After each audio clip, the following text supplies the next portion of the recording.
Welcome to Amy's Bookshelf Reviews podcast. It is a spin-off of the website and book review site of Amy's Bookshelf Reviews. Amy's Bookshelf Reviews podcast is about book reviews, a writer's muse, a book's peruse, author interviews, and literary news. Welcome to the new year, where new things may happen with this. I hope you all enjoy, and thank you for listening. Good evening, listeners. I'm Amy, and welcome to Amy's Bookshelf Reviews podcast. Today, we are joined by an author. Please introduce yourself and let the audience know how they can connect with you. Hello out there. My name is Jan Notzon, and that's all lowercase. Jan Notzon, JANNOTZON.com. And you can catch me on Instagram, on Facebook. I'm at Jan Notzon, facebook.com/Jan Notzon and Jan Notzon author. I would love to hear from you and love to answer any of your questions you might have. So we're going to talk about Sing Like a Mockingbird today? Yes, we are talking about To Sing Like a Mockingbird, which is my most recent, my 7th published novel. So what actually inspired you to write this particular book? Well, I had written a play, and the play was probably not producible. I mean, it was basically a rewrite of Long Day's Journey into Night, which is, not something that would be producible. But as a novel, I think it works quite well. I wrote it in acts and scenes because it was taken from the play, but it is in novel form. And what inspired me? Well, life. Gosh, Amy, things with my family, problems there, my problems with my youthful idealism, which, I've gone finally through Weltschmerz and realized that my ideals are not realizable in this fallen world. And that pretty much sums up what prompted me to write this novel. Yeah, it is quite disconcerting when, you get to a point in your life and your outlook, every time you hit another decade, your outlook changes. Mm-hmm. But, life gets in the way, and then you're right, we are in a broken world, and I think it's more broken than it has been in a very long time. I agree. I don't know how much longer we can exist as a country the way it is right now. Yeah, I completely agree with you. It's, me, I'm not, I keep my politics and religion and certain things close to the vest because I just know that, I've seen people's perspective where they used to have lively debates. Now they just want to kill each other if they don't agree with each other. Yes. And, my grandmother, she died in 2022. She died at 101 years old. And she only died because she fell. At that time, she fell and she was laying on the floor for too long and she passed away. Oh, friend. But when we used to talk, and she was the only one that I could really be open with. And she said that in all of her years, she had never seen, she lived through wars and depression and, various presidents throughout the world or throughout the her lifetime, and she had never seen something um, like what is going on. It's like Yeah. we try to come so far, and they're trying to say, make the world great again, but I just want to make the world better, Yes. better than it's ever been. And I think that's exactly the right attitude, because there is, as Thomas Sowell has said, there are no solutions. There are only trade-offs. There are better trade-offs than others, but every decision you make, personal up to the international, has benefits and costs, and you have to weigh them. That's true. It's like raising children. I Mm-hmm. learned to pick my battles. Mm-hmm. There you go. I Yeah. raised three boys on my own, and I mean, I have four Wow. sons, but I raised three boys on my own. They've grown up to be wonderful young men, but through That's it wasn't always, rainbows and sunshine. But I did learn to pick my battles, and I've heard it, people, oh, you spoiled them. I'm like, no, I just know there's worse things that could happen than me saying yes to something. Yeah, there you go. There you So, but I would love to, if you have an excerpt ready, I would love to hear that. Sure. This is chapter 1, actually, and it starts with a chorus. Is it in reality the drive to perfect this life that is the most destructive impulse in this all too imperfectible universe? While some achieve the Weltschmerz to realize that the dreams of their youth were in fact quite dangerous delusions, there are always those still caught in their idealistic cocoons, those who chide their fellows that it is dreams that change the world. It is exactly at that precise moment that one must remind oneself that Hitler had a dream, Stalin had a dream, Mao Zedong had a dream, and that the result of those dreams was the barbaric slaughter of perhaps over 100 million innocent souls. Come in, ye who seek refuge from the fearsome, pitiless dog-day heat of the naked desert sun, Nick declaims as he enters the Kopechny ancestral home and turns to his younger brother Justin, who follows. The contrast between the two couldn't be starker. With his broad, squared shoulders and mesomorphic chest, Nick's black hair and sharp features scream of masculinity. Having left work early to rescue his brother, he arrives in a charcoal gray three-piece suit, his sensible burgundy tie just a tad loosened at the collar. Justin, meanwhile, sports a slender, if athletic build. The wrinkles and billowing of his shirt at the waist betray a carelessness about his dress. Though the glasses he wears give him the look of an intellectual, they cannot hide his soft, bewitching doe eyes with lashes so long that they scrape against the lenses. That characteristic gentility is, however, moderated by a considerable pugnaciousness when it comes to ideology. His handsome features and ample dark brown hair also serve as a compensatory influence. Cheer up, lad, Nick reacts to his brother's cloudy demeanor. There's libation in the fridge, stronger spirits in this little hideaway, he continues as he taps his rather large liquor cabinet. Best of all, there's escape from the merciless summer swelter, courtesy of the modern miracle of climate control, known in the vernacular as air conditioning, and contributing all the while to the monstrous heat, Justin notes.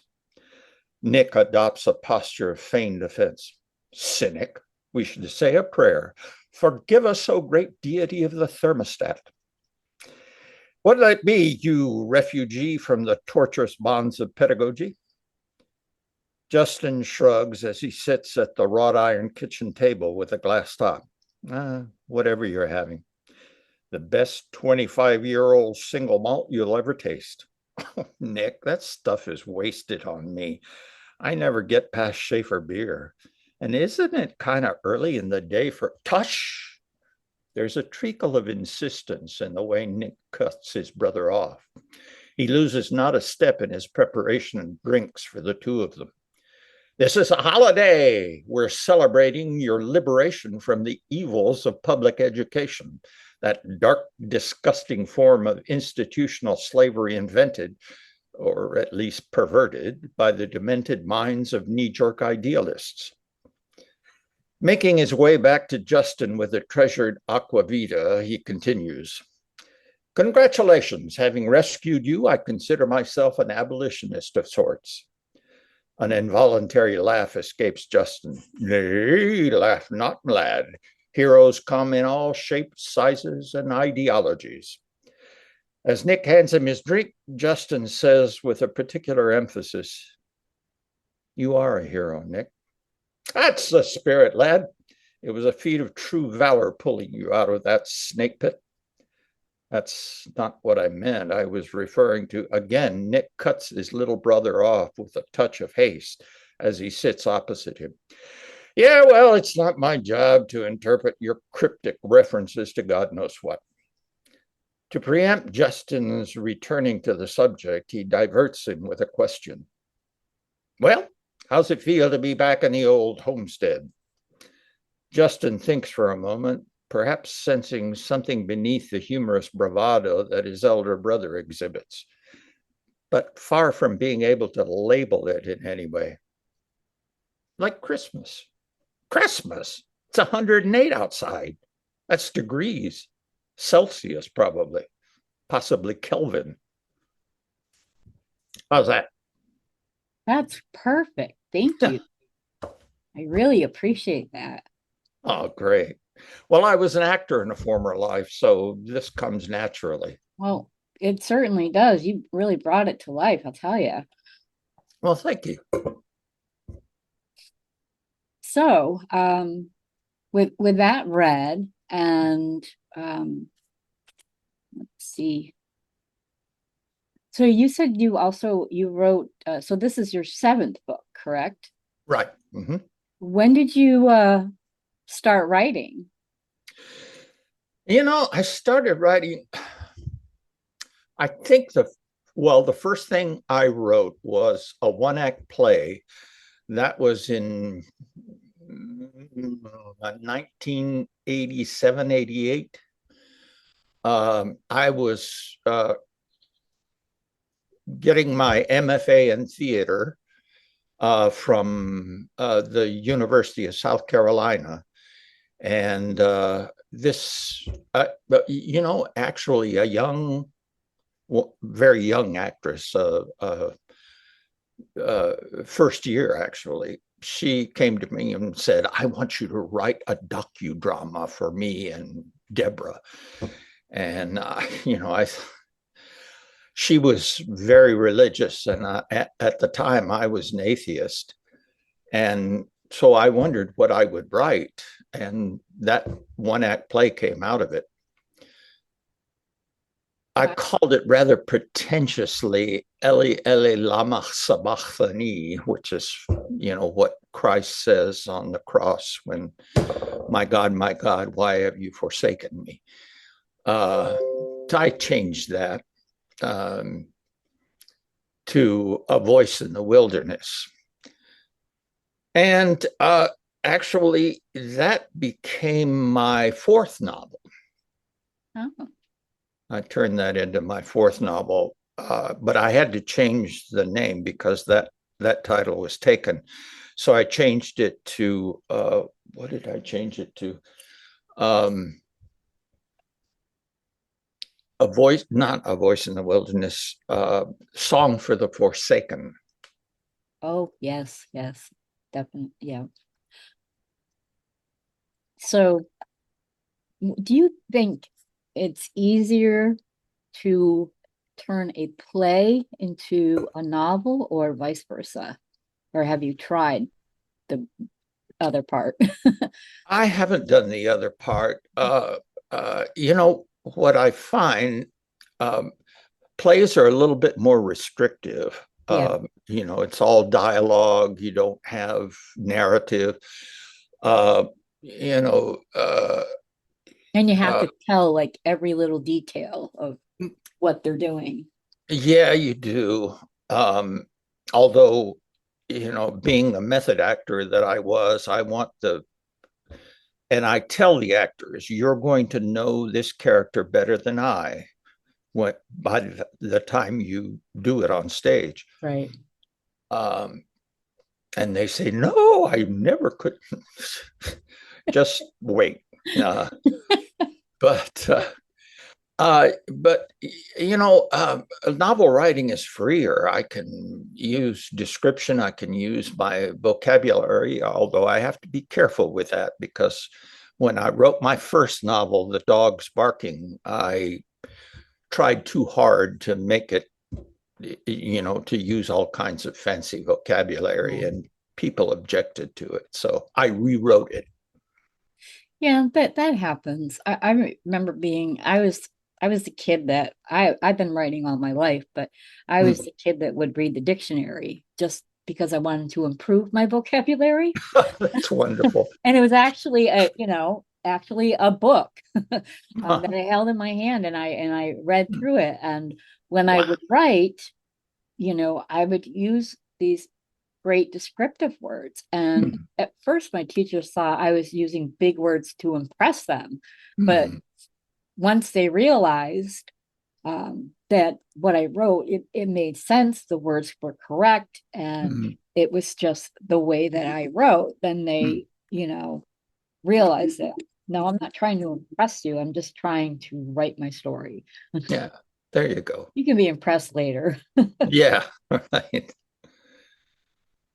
Hey, so I found that I had to pull back. As a matter of fact, even with the id paradox, my third novel, yeah. One reader said, why did you go to such lengths with your descriptors? I found it, she said she found it distracting. And so I apologized and said, I do tend to get carried away. I really enjoy, making the scene as full and complete as I possibly can. I do that with my stories. Like just when I talk to my kids, like I give more details. And I do that in my stories as well, or whatever I'm writing. I tend to be long-winded, but I want to be, I don't know, just be able to tell the story the way I want to tell a story. There you go. Whether it's a memory or just the story off the top of my head. Yeah, I get you. I don't have any children to tell stories to, so it was. It's funny. There is no high like the feeling when, as an actor, a scene takes on a life of its own. It is just such a flood of endorphins. But then, it comes and goes. And, when you don't have a project to work on, you're like, well, what do I do with myself? Right. Writing, you can do all the time. Sometimes I've written myself into a corner, and writing myself out of it gives me a little taste of endorphins. It's a nice feeling. It is fun when I write and then I have to walk away. I always write at least the first line of the next chapter. And when I sit down, because I never know, only one time did I ever know how the book was going to end. I let my characters lead me through it. And I don't, when I'm writing the first draft, I don't go back and read what I wrote unless I put it away, and started working on something else and then came back to it. That's the only time, but I just want it to, it's different now. I have to write short stories, being disabled and having trouble writing out the novels, but I like meeting authors and helping them and letting them share their work with me. You are a treasure. Oh, well, thank you very much. I love doing what I'm doing. Oh, that's fantastic. I'm going to do it as long as my body will let me. There you go. Well, I do it a little differently. I tend to go back over what I most often do is take a spiral notebook. Usually on the left-hand side are notes about where I might take the story, where the characters are leading me, thematic elements, a little bit of dialogue or something like that. And then the right-hand side is the narrative and dialogue. Although that varies. Sometimes I'll write a few notes on the left hand, and then all of a sudden I'll have a lot of narrative come out of that. Yeah. But I tend to go back. As a matter of fact, the one I'm writing now is the first one that I know the ending of already. And I'm about, I'd say, 2/3 of the way through it. I have another one waiting in the wings. I want to promote To Sing Like a Mockingbird before I publish another one. And then you have them so they're at least published ready, and you don't have it, you can like you have before, just when they're ready to be read, send them to me, and then once you have a release date, I can post my review on that. And when you have other books to promote, you'll be coming back. All right. That's one thing I need to learn to do is a release date and pre propaganda or whatever you call it. Yeah. And if you ever have any questions about that, you can just ask, because I know how to do a lot of things for free. And I also know how to do stuff and I do some work for like promotions and things like that. And I always work within an author's budget, but I always give more than what the actual, like the value of it is. And I always work within an author's budget. Some can afford more than others. So with my promotions, I have a minimum price and I have a regular price. Okay. Well, I intend to take advantage of that. With your knowledge of the business, I want you in my corner. Well, I am in your corner, and I always will be. So, and anytime, like I said, if you have any questions or you just need help with anything, you can always call me. Great. I must say that I really enjoyed Sing Like a Mockingbird. I've read up your other books as well. So I I I like the way that you write and how you show a story. There are storytellers, and me, I think about that there are story showers, and some people don't quite get it, but if you're reading it and you can see the story, it's not just telling you what's going on, but you can almost feel it, and you can picture it in your head, and you can just imagine what the author was thinking. But I could also feel the passion off the pages. And I read hundreds of books a year, and I can tell when an author has written just because, and they wanted to make sure everything was technically correct, like perfect grammar, perfect spelling, and the story didn't do anything. It was like one dimension. And then there's stories that, they just come out of, it's just passion, and it shows how you write. And every story that you write, you become better at showing your story. You improve, even if you don't realize it. You also realize you could look at, like, I have a little notebook I keep of my own personal overused words, because when I it's like there's certain words that I always put in when I'm just typing along. It's usually I know or I understand, and you don't really need that in your story. So I am aware of my overused words. So when I do my self editing at first, those are the first things that I look for, those words, and see, is it necessarily, or the word just, I use that a lot and try to get rid of it. But I think it's important to, I'm a lifelong learner, and I learn a lot every time I read another author's work. And I love it when authors repeatedly send me their work, because it shows me insight of that author. And some readers don't look at it that way. I look at the book as not just a reader, but a writer, and trying to understand, the the words, or the author behind the words. So it's one of those things that I just absolutely am so grateful that people can send me their books. And actually, I did. And I forgot to email you, but I got your book in the mail. I just haven't opened it yet. I have a pile of books that I still have to open, but I am getting through it. Okay. Well, I'm sure you get a lot.